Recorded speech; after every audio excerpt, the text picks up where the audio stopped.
The city auditor calling out the people who take care of animal negligence and abuse cases in Kansas City. 41 Action News reporter Sarah Plake live with the auditor's complaint. Sarah.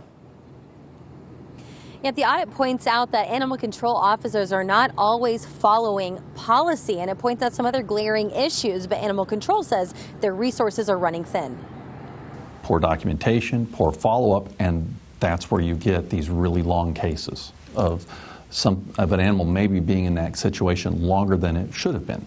A recent city audit points to a lack of organization and management oversight in the Animal Health and Public Safety Division.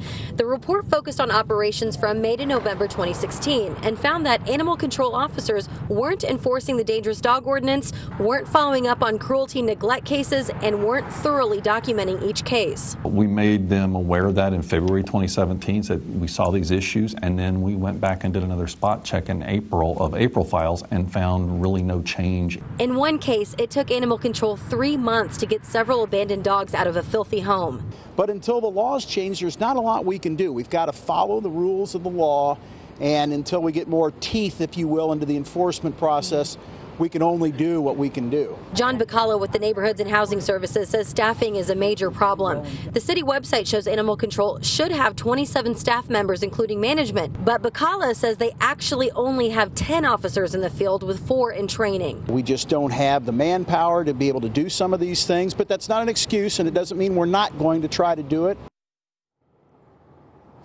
The audit recommends that there needs to be more annual training for all of animal control, and so John Bacala says they will additionally ramp up their follow-up and their rechecks when they go out to these homes. In Kansas City, Missouri, I'm Sarah Plake, 41 Action News.